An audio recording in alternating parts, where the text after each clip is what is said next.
Okay, Okay, yeah, it it's was giving. Okay, well, thank you. yeah, it says it's recording now, Okay, and meeting ID number 326-704-837. okay. So actually, wait, if I'm recording it, that means I'm the one who needs to post it afterwards, don't I? Um, it could be, we'll work that out together. It could be if I log in as on the Sage account, I'll be able to get it, but um, we can figure it out. Okay, Okay. Lori, you can go ahead. Okay. Beth Longwell, David Sale, Carmen Wickham, Catherine Wick, Dia Knoll, Heather Estrada, Jenny Simpson, Joyce McCurdy, Lori, myself, Leanne Baldwin. And I think Carmen might have been the HTML viewer because that has gone away. And Lori, there's a couple more at the Ontario Community Library. Valeria and Tarlene, I think, have joined us. Yes.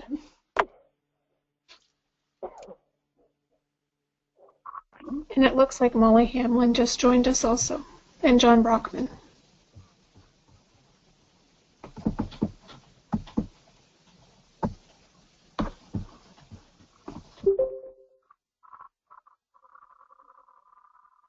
Well, that is great. We have a good number.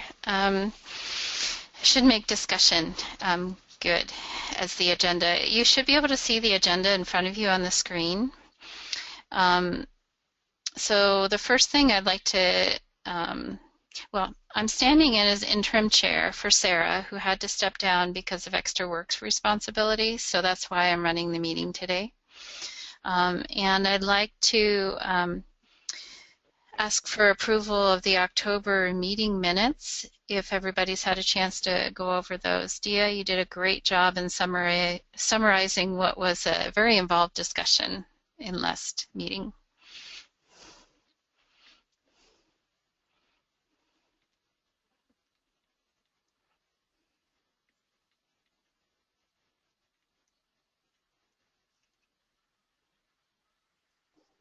Well, I move to adopt the October minutes.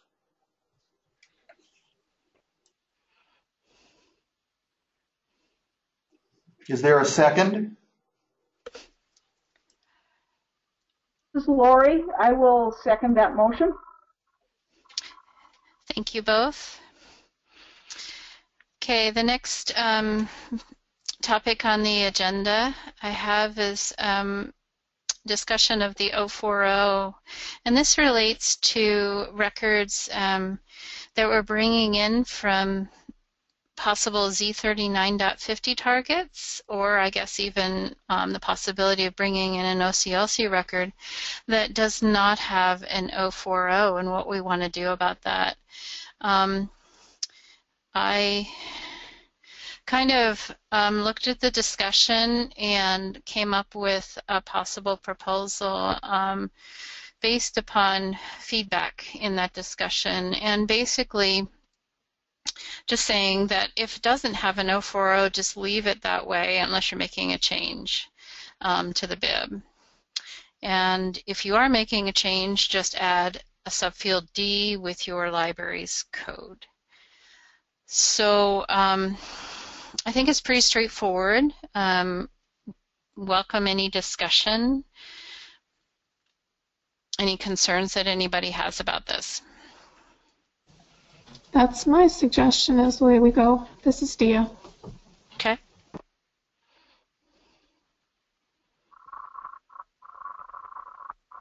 I think that's a good way to go as well. This is Lori. Okay, I guess just to move things on, is there, I guess, call for a vote, but I guess is there any disagreement might be the easier way to go. Anybody cast a dissenting vote?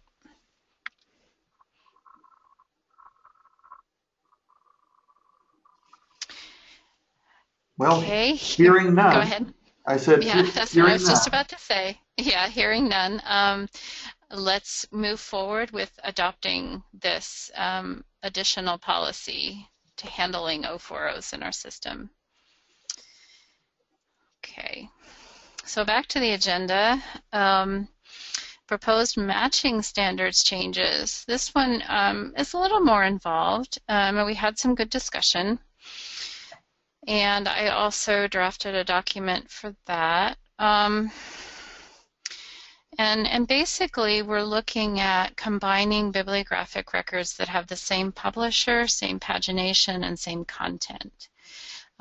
So it would conceivably have us combine hardback and softback when all the above match. So I think my feeling is that we're all kind of on the same page with that, but I had some additional questions. And I also included the content that Lori had found in different policies. And down below in the document, there is also David's feedback as well. But I guess I want to cover some of these questions to kind of get everybody's sense. What do people think about mass market printings when all that's different is the ISBN and cover?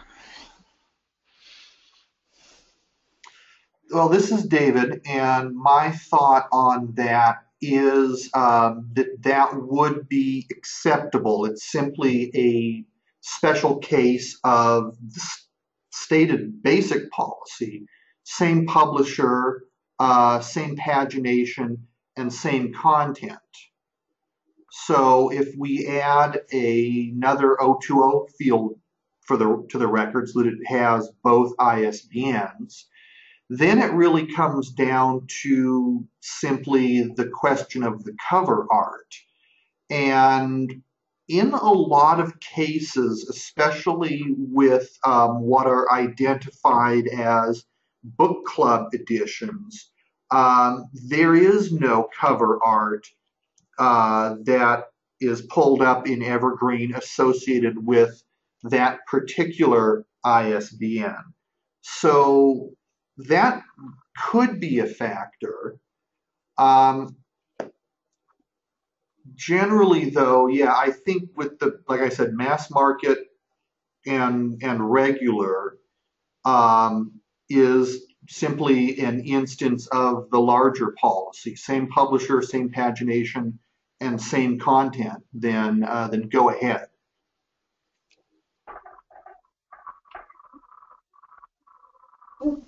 I like that, and this is Lori, and the idea is to reduce the number of bibs that confuse patrons.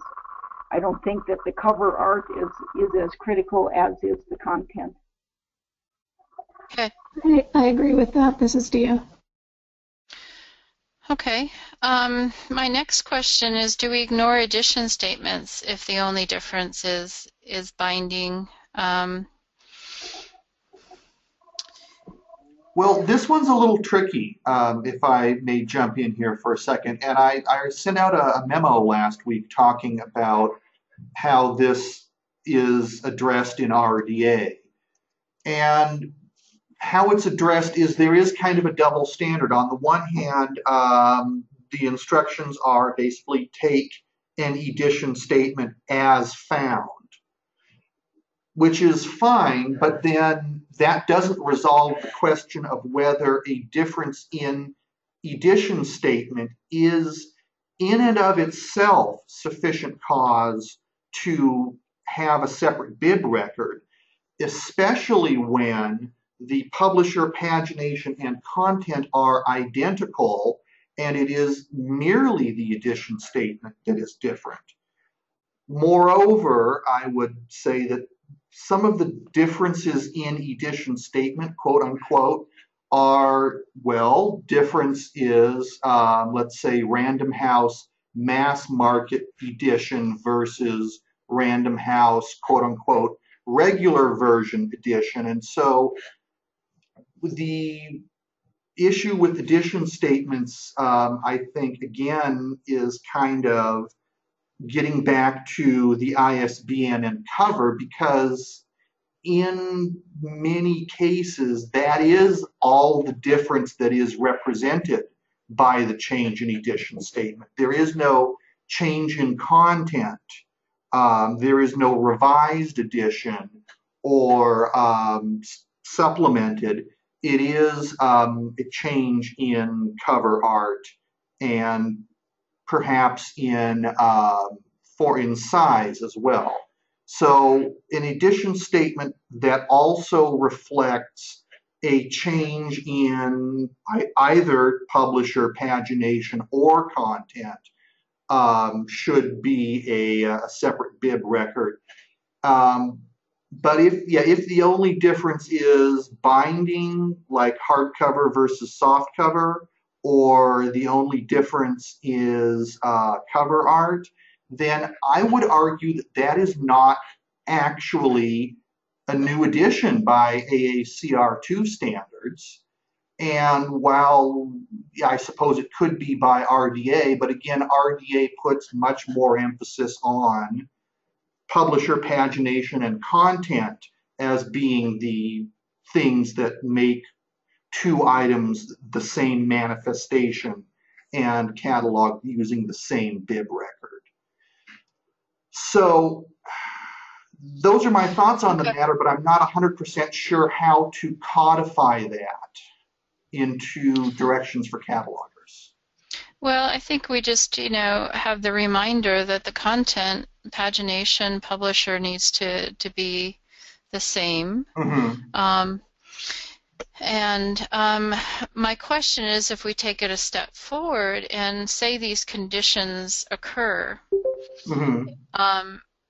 Do we leave out the edition statement so that it will match more things? I mean, because I think there's been a hesitation to Yeah. Well, if there's an edition statement in the record, we in the past have honored that, and I think created a separate record because our edition statement does not match that, or we don't have an edition statement. yeah. This is Dia. Can I just interject here real quick? Sure. Yes, please. Could we say something in our proposed or in our standard or whatever we're going to call this? Could we say something about the fact that edition states may vary slightly? That would cover some of those that David just mentioned. Whereas it doesn't take away from totally. Do you see what I'm saying? Yeah. And or another possibility might be to, if we have others, everything matches, you could put a 500 statement. And this is just, I'm thinking out loud at the moment, put a 500 statement that says something to the effect of additions may include. Or list. or editions may vary. I mean, that's kind of the thing. We definitely don't want to get into a situation where we have let's say, for instance, the first Ballantine trade paperback edition and the second Ballantine trade paperback. That I am not. That's the editions may vary. They're just slight. But if you have something that could be very, very different, we could note it. Mm-hmm. That's all I'm saying in the 500. Mm-hmm. Not changing the record, not adding 100 different things in that one 250, because I don't believe that's a repeatable, but I have to look for sure. No. It's just, it would be a way that we could make sure that others can say, oh, this does match, and they don't have to do all of the work also. Mm. Or the patrons may say, but I was looking for, do you see what I'm saying? Right. There's something there that gives them an indication that, oh, this may be the same thing, mm-hmm. even though it looks different than what maybe they saw. Just a thought. Yeah, no, that's a good thought.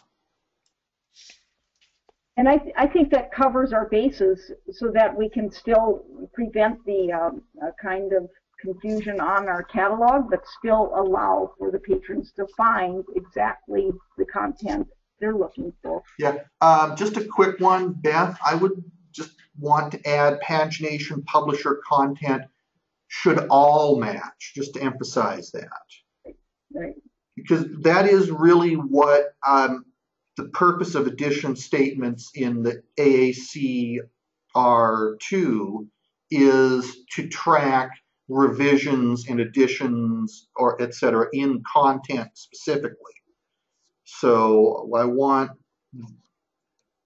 I'm more concerned that a edition statements that people might lose that ability to track changes in content, and I'm thinking more for academic libraries like Columbia Gorge or Blue Mountain or places than I am edition statements that refer to a change in form, like the cover art or the binding. Yeah, the change in content is most often reflected in different pagination or other things happening with the records. So Usually and ideally, yes. Mm-hmm.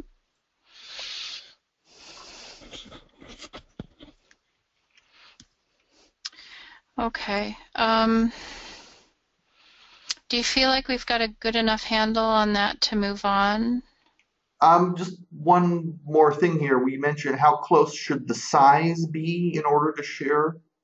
Yeah, that was going to be my next point. I was wondering if we were over the edition discussion. I think so. I think Okay. I think we've got a good understanding there. Okay, so I think in the past, I don't have the standards up here in front of me, but my recollection was we were thinking a centimeter difference Yes. was close enough to be considered a match. Here again, I'm kind of thinking about book club editions versus a regular bib. We have traditionally kept them separate, and usually the pagination is different. So I don't know whether this is even a valid question, but I guess However, sometimes they are not different. Right, and so what do we do in those cases where they are? Size-wise is only, what I've seen size-wise is usually about 2, sometimes 3. Yes, I've seen the same. So do we combine those if the pagination and the publisher are the same? I think we could. I don't think that the library patrons are going to be concerned about a discrepancy that small between the bib record and the item in hand. If I'm remembering correctly, this is Dia. It may have been that we had some very strong feelings with some of our catalogers as to why we originally kept them separate. It is. I think they were concerned that page to page, the content be exactly the same. Right. So that if they had to copy a page. However, I think we've grown big enough now that I don't think that's going to be quite the same issue. I think if you lost a page, you could probably find another library that had the exact same one. I think so too. Okay. This is Lori, and I'm a little concerned with leaving it at 1 centimeter. For instance, turtleback editions. By the time they put a hardback cover on a paperback, I think that's more than 1 centimeter of difference. It's exactly the same item with a new binding. Yeah, right. And I think we're willing to go above the 1 centimeter. I guess is, do we have a maximum? Do we say no more than 2 centimeters, no more than 3? I would suggest maybe no more than 3, because I think once you get to that point, you're actually changing quite a bit. Yeah. That sounds fine. That sounds good. In response to Lori's concern, though, I thought that turtleback, like you mentioned, would fall under the issue of hardback versus soft cover. And, well, I don't know. I mean, that's going to be in discussion down below. there's a suggestion farther on down. Okay. So for now, we can leave it at no more than 3 centimeters, and the other criteria has to be equal.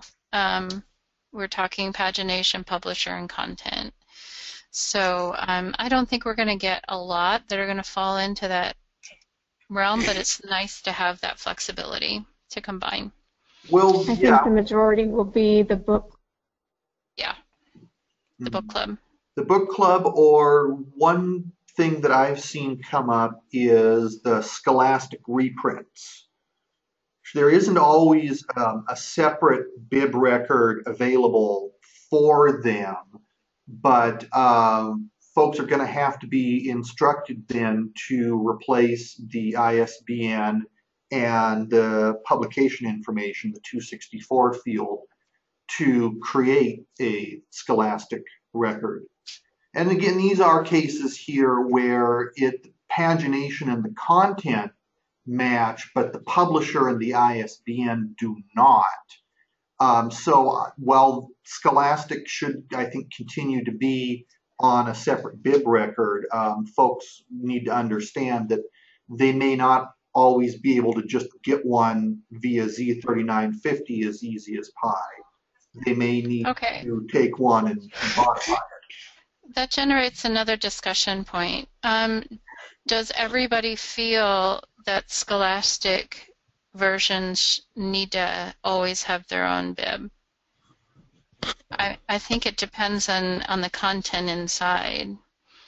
I think this is an issue where, for purposes of ordering replacement items, it might be nice to keep track of which are Scholastic and which are not, because they sell at very different price points. Okay, how does everybody else feel? But isn't our focus on this more what's in the best interest of the public as opposed to what's in the best interest of the library at that point? Because if that's the case, you could put that information in the item record. Well, yeah, you could, and perhaps people should then. Perhaps that needs to be a stated policy, that if people are going to be, oh, dang it, I can't see the top of the page here on the GoToMeeting viewer. Okay. But in terms of the merging standards, basically, I think we maybe need to make it an explicit policy that if the publisher does not match, well, but then, I mean, again, first we want the publisher to match in the first place, and that needs to be a key guideline for performing this kind of cleanup or for doing this kind of matching going forward. So, I mean, I think it's kind of a situation where it's maybe we have to leave it up to the individual libraries or library districts what their policy is going to be towards putting Scholastic reprints onto a bib for the quote-unquote original edition or for the paperback edition. That, you know, again, assuming, well, hold on, but just that we make it a policy that they need to keep track of this in item records for their own inventory control purposes and reordering purposes. You see what I'm saying? Yes, this is Lori, and I think we could adopt the policy and still modify it in the future with the standards. So I think that we can't probably hash out every little minute detail at this point.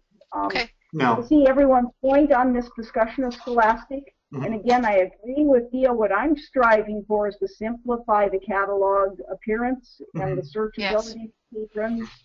We can discuss the Scholastic reprint issue. If we feel that we have to keep track of that through the bib records, and maybe we have to keep track of other things, which means this whole policy is out the window. So the idea is to simplify the catalog for now. I agree it's a legitimate question.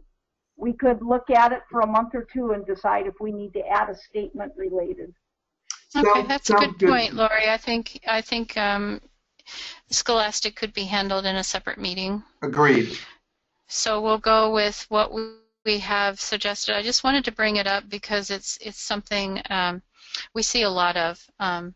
So we'll postpone that for future discussion. Now, Lori came across a policy that talked about same publishers having different names, and I think this is a good thing to keep in mind. And I don't know whether we can find a more complete list. This is some good examples up on the screen. Yeah, this is. It's always changing. It is always changing. This is And the thing is, you can go to their websites and you can see imprints. And as long as we're putting the same imprints with the main publishers, I don't see a big deal in terms of crossover. And when you're working with it a lot, you do begin to see, oh yeah, so-and-so bought up so-and-so. I just have to remember that those now are, you know, in the same line. Yeah. Okay, now just to kind of, you know, follow through on this idea. So the first one is Penguin and Puffin. So if we're seeing two different records in the system, would we prefer Penguin over Puffin because Penguin is the higher or more general? Yeah, this is David here, and if I could make a couple of suggestions on this. Yeah, it would be probably to go with the larger or higher level corporate name. So Penguin would be in 264, but then I think, and I've seen in a lot of records in Sage, and I think that this is something we should continue to do and to do more systematically, is to use a 500 note for the publisher's imprint. So in a record for, you know, give this example, Penguin and Puffin Books, Penguin in 264 and then a 500 note that says a Puffin book in quotes. Or we see with Dell, Laurel Leaf book in a lot of those records because Laurel Leaf is their imprint. And looking down the list here, yeah, some of those, I don't know. The Infobase one, I'm not familiar with that one there. But generally, yeah, I think that this is a situation where better notes in the record would be helpful. And yeah, use 500. That's a good one. See it in the 264 where you'll see Puffin Books and imprint of. An imprint of. You'll see it both ways. Yeah. Well, you'll also see people using the 250 field when they should be using 500, and I think that's contributed to some of the things we're having that we discussed previously. So that may be something we want to take account of and tell people to be on the lookout for.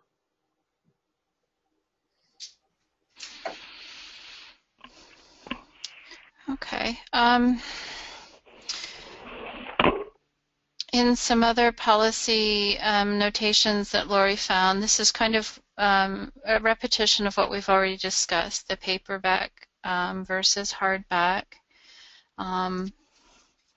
indicating that it's okay to do that, and most likely it would be a trade paperback, not a mass market one. Well, yeah, and I want to say here that the RDA language on this is actually fairly specific. It's sort of one of the advantages of getting familiar with the vocabulary there, is it defines a manifestation as a group of physically identical or so that you shouldn't, you know, with the mass market paperback is, you know, the book rack sized ones. The pagination is different, the size is different, generally by more than 3 centimeters. The cover art is different, the ISBN is different, et cetera, et cetera. Yes. It wouldn't meet the standard that we've set here, and that is Right. That's correct. as it should be. Yeah. So it just kind of agrees what we've already talked about, but I just didn't want to ignore it. The book club edition versus regular edition, we already discussed that. Heather? Hello? Oh. So new binding, we've also talked about this one as well, that the cover shouldn't make a difference. Can you hear me?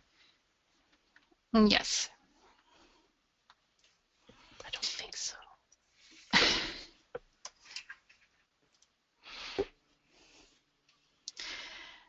Okay, No, there.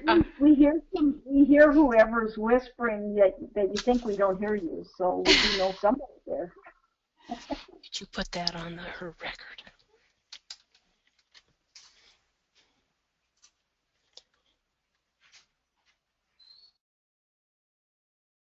Okay.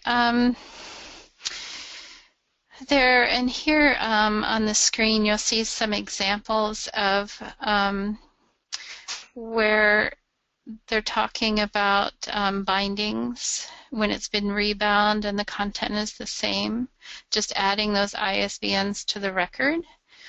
You know, permabound is one that we kind of use within our system. They show an example of Turtleback. Does anybody have an objection to that?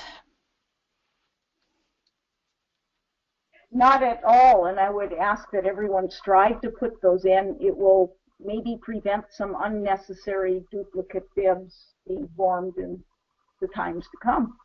Exactly, and I think in the past we felt like the permabound editions had to be on their own bib, and we're kind of changing that philosophy, so it will be good to see some of these duplicates be removed from the system. Well, one thought here or elsewhere, we may want to state that if the quote-unquote item type, and I'll talk more about that maybe later, but you know, if it is a difference between large print and regular, or an ebook and text, that we can't add the O2Os there. And I say that because, because some vendors will provide ISBNs for every format in a single bib record, not just ebook and large print, but sometimes the audiobook too. Yeah, and that can be confusing, so they need to be removed from the record when you bring it in. Right. That's what I'm saying. Is if it would have a separate 999 code, then it should have a separate bib as well. Yes. Unless we're talking kits, which is a whole nother topic that we're not going to get into today. So this next one, the O28s, when matching AV material, this is something we haven't really talked about. I have a question, and that is just why is it one way for visual and another way for audio? I do not know. I wanted to have additional time to research the O28 field, So and I didn't have that. My understanding is that O28 is somewhat similar to O20. However, instead of being an international standard number that's controlled by a third party, the O28 field is generally something that's used in-house by the publisher to keep track of items in their own catalog. So that the O28 it's controlled by publishers, and the system of numbering then varies from publisher to publisher. However, I don't know that we couldn't treat it similarly to, well, this is kind of the thing here, is that the visual item policy kind of mirrors the policy for matching standards for books, which isn't a bad idea. But then for the audio item, it doesn't, and that's a little confusing. So it just seems strange. It's like they should either both be the same and whichever one it is. Either this is Lori, and the only thing I know about that is that in audio publications, sometimes the 028 can be the same in a set, for instance, of a symphony recording or whatever, and the set may be sold broken out as part of it or the complete set. So sometimes it is different in audio. I think we should just leave that in for now, and we can always change it later if we think it's silly. But I think there are differences in audio, because I have seen the 028 is not always a true match for exactly what you have in hand. Okay. Okay. But it's good to know. It's just a thought, though, is that it sounds like what you're talking about here, Lori, is sort of like what we've been looking at with DVD box sets and so forth. You know, in terms of like the set considered as a set versus the set broken up.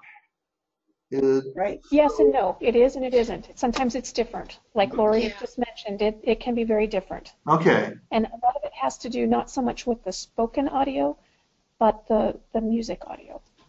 Right. I mean, when we're assuming here in all of this that the content is identical, which may not. So maybe we should add a caution to that section and say, if the 028 field is the only difference, consider the record a match, but please confirm with your item in hand and the record. That maybe we want to add in there somewhere for both items. I've not seen the 028 is the same in the TV set, but I may have overlooked it. Right. Yeah, that's kind of my thinking on it. But you know, we can resume this discussion later if you want. Well, and I would hope that in all the training that we do, that we're continuing to remind people, don't just go by these numbers or this, but you need to clearly, especially when you start looking at visual items and audios, you need to look at all of the information. Because sometimes, even with a visual item, you think it's a match and you find there are different languages. And that's usually the biggest problem. Or large print and regular print. Well, yeah, that too. But when we're talking about the visual and the audio, usually the print doesn't come into the effect that same way. But I hope that we're still reminding people, don't just rely on these numbers. Because it's an easy thing, and I find sometimes I even fall into that trap. I don't have a whole lot of time, so I'm not going to take, as much time as I should to verify that everything is a match. Just a caution. Yeah, it is very good. And can I back up? I lost my audio a minute ago, so I didn't get a chance to while we were still right there. When we're talking about the imprints and whatnot, can we just caution that we don't just take whoever the main publisher is, like Penguin over Puffin, if the Puffin record is a better record overall? Because I think we still need to be aware of which records are better than others. Oh, sure. Yeah. So, agreed. I guess I was wondering to lose that in this discussion overall. If we were combining and making the best record out of two separate was kind of where I was going was, Right. do we choose Puffin Okay. or do we choose Penguin in making the better And record? I just didn't want us to lose that in this discussion. Right. No, it's good. I'll mention here also as a footnote to that the Nebraska training material says, and this is something that I am keeping here in our update of it, that you can add that to the 264, that Puffin, comma, an imprint of Penguin Books is perfectly acceptable to put in 264B. You don't have to choose one or the other. Okay, yeah. Good notation. The last category in the policy that Lori revealed had to do with advanced reader copies, and this makes sense that they need to be on their own bib because they are unique. I don't know that we do catalog a lot of advanced reader copies. Some libraries do more than others. Yeah, I mean when you have a few in my district, so. What's that? I have several in my district, so. Yeah, well, it's a free book, and who doesn't want more books? But is there anybody thinking that we should combine them, or is everybody okay with keeping them separate? No, absolutely keep them separate. Okay. I mean, for all we know, there could be changes in content between the advanced reader copy and the published first edition. And we almost have to make the assumption that there will be. Yes. Yeah.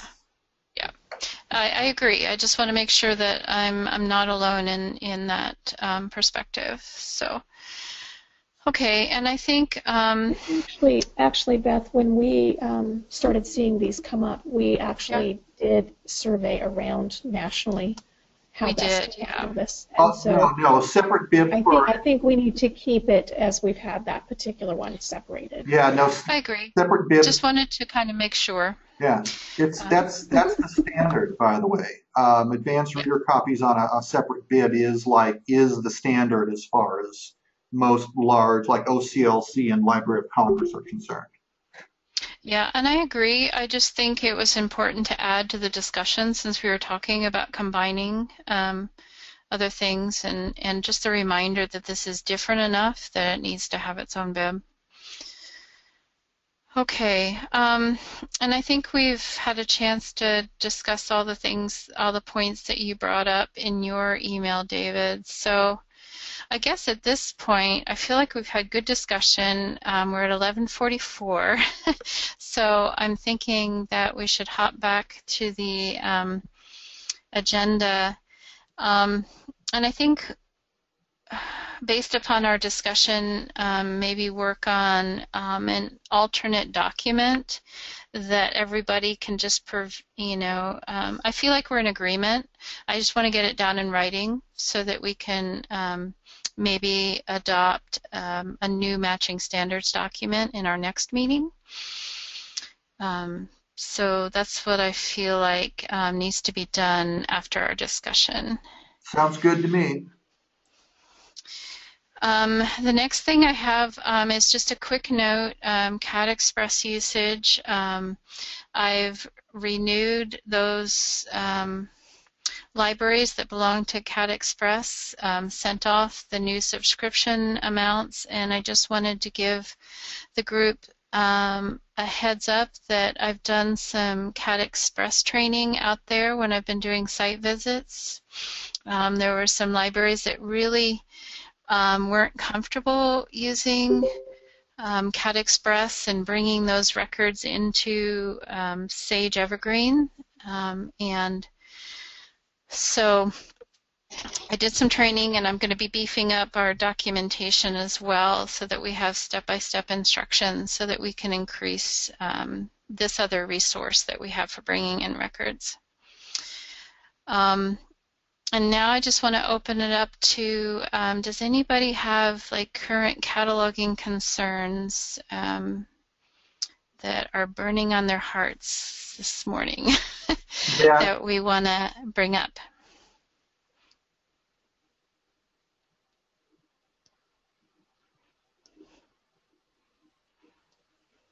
And it's very quiet. Okay. Yeah, if you guys want to just go ahead and grill me some more about the cataloging pages, then we can just jump ahead to that. But the first I have to say, this is Lori, and the reason there's no comments is because I'm too busy taking minutes. This might be a good plan. Well, I just want... Or if you want to keep it, I'll let you. Very nice. I just want to have this maybe has an ongoing open item so that if something just struck you in the past month that has you concerned, that you have an opportunity to bring it up, and we could start a discussion on it, even if we don't solve it or complete the discussion in the current meeting. It gives us a voice. And obviously email and putting things on the listserv like we have been doing is also a way. I just wanted to, within the context of the meeting, offer an opportunity. The SAGE website cataloging pages, there I just wanted to kind of talk about the fact that I have been adding some things to the website, as well as David. The cataloging standards manual is now much more complete than it was. In our transition to the new website, not all the documents were up there, and now that can be used as a resource for libraries at this in-between stage when we haven't completely changed it for RDA. It still can provide a resource to folks. I also went out and on the instruction page, I went out and grabbed other videos that David has created that were on the YouTube site, so those are listed below. Basically trying to bring all of our resources that we've created so far in one place so that we can start evaluating them, see where we have gaps, where we need to fill in. Yeah, and go ahead. I may add something here quickly. You'll notice down at the bottom there's a couple there that are gray because they don't have videos attached to them yet. I've been putting off doing that because we haven't really, we haven't made a lot of progress on Cat 1 qualifications and training. But we don't have to wait for that. If folks are okay with me going ahead to do those videos and have them out there for people to see, then that's something that I'll add to my to-do list here.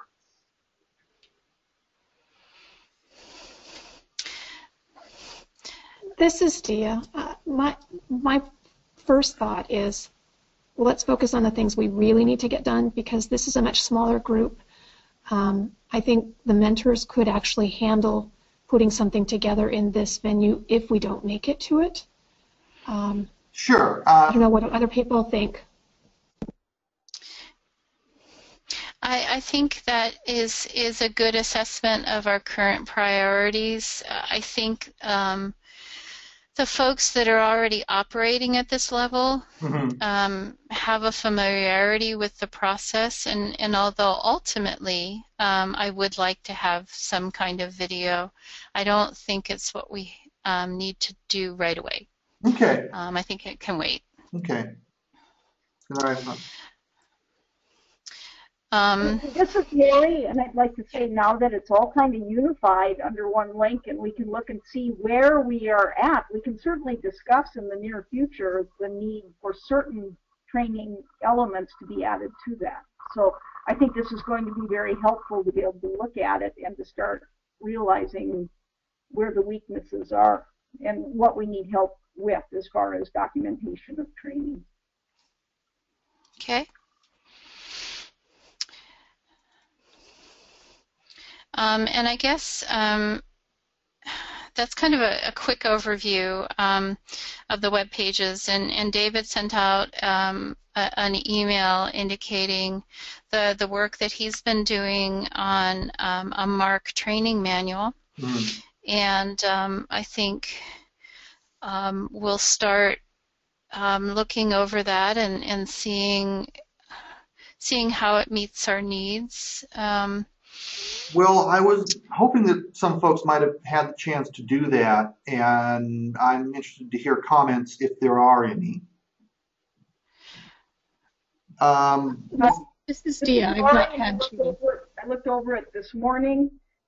It's very thorough. It might have more explanation of cataloging principles than the harried and the, somebody looking for cataloging resources may need. It is definitely more of a training tool than a reference tool. Mm. Yeah, and we do need to keep that. We need both, and I think something that I'm hoping, like Lori said, I really believe it's good content. It's just that we have to hit both. We have to have a reference guide and a training manual. Yeah. It is very good content, David. It has enough material in that for me to go through and actually review and learn and enhance my abilities. Yeah. I just think there's a different need for the majority of catalogers. And that's going to be, what do I do with this field? They're just going to want to see that right now. Mm-hmm. Right. Well, yeah, and I think specifically the choice of entry, and I don't know, I think that may, like I said, may get moved to the end after the review of MARC basic fields. But that issue is one where I have seen a lot of cataloging errors surrounding incorrect choice of entry and difficulties when the physical resource contains two or more works of art or works of scholarship. And because RDA, RDA addresses that, and it is addressed in the previous document I submitted, but it also needs to be explained in non-technical language for people who are copy cataloging. It gives them a better basis for what to accept and what to reject in importing, and and so on. So I think that once people are aware of that and grounded in that, if it's something that the committee finds acceptable, then the reference guides will be easy. I think the problem up until now has been people are relying on the required basic fields or the cheat sheets to the exclusion of a better understanding of the theory. So this is kind of a long-winded way of saying that I understand what Lori's saying, and that's coming next. That I understand that she wants to have something similar to the checklist or the required basic fields that's in the old version of the manual, and we'll keep that going forward.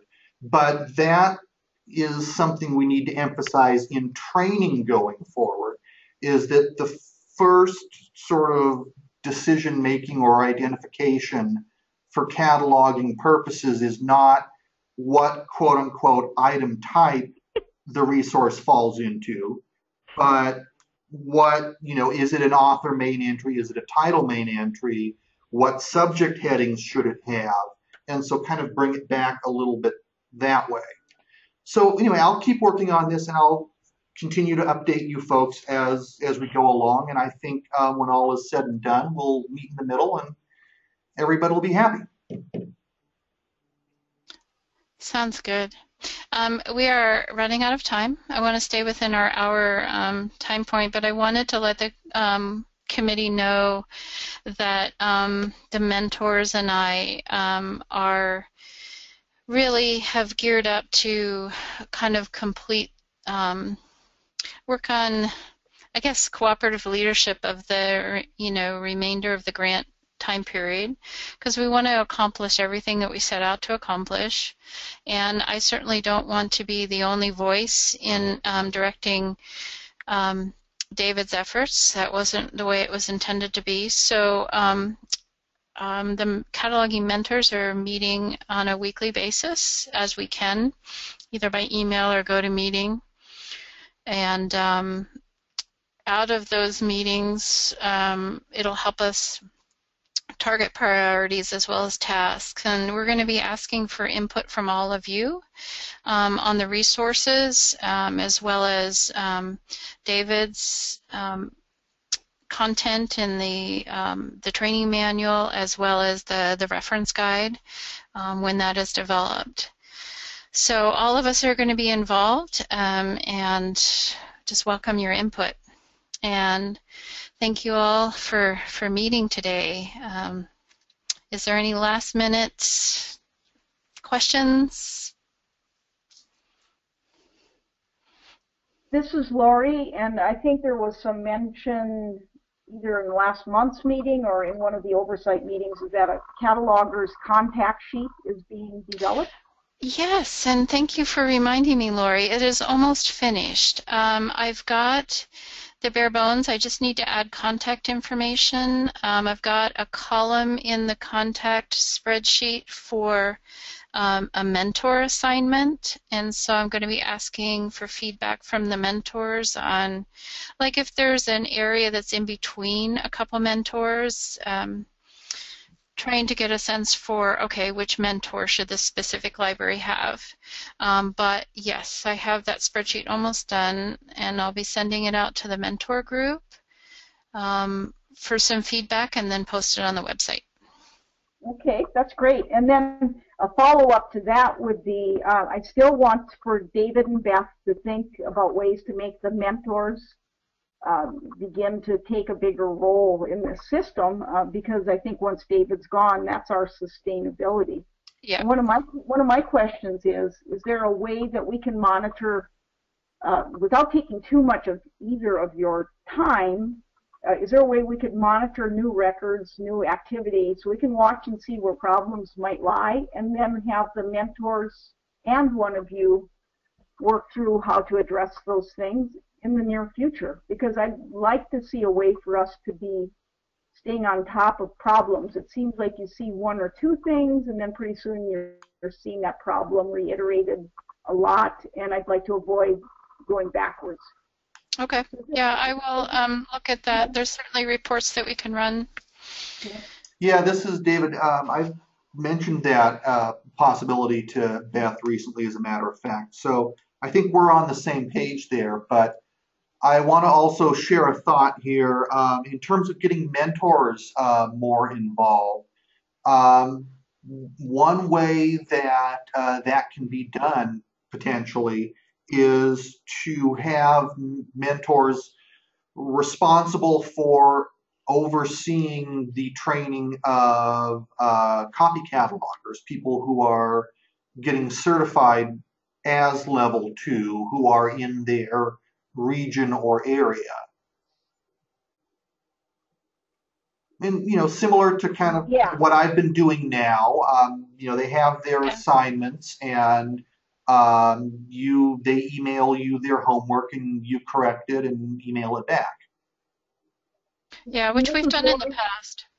Yeah, this is Lori. We've done that in the past, and I have to say that may be a time commitment above and beyond what our library directors wish us to take on, and that's something we need to discuss. That may have to be, we may have to utilize some extra dollars out of our, you know, our annual fees in years, you know, in years to come, because it's above and beyond what I can provide, you know, with a half-time job here at Harney County, for instance.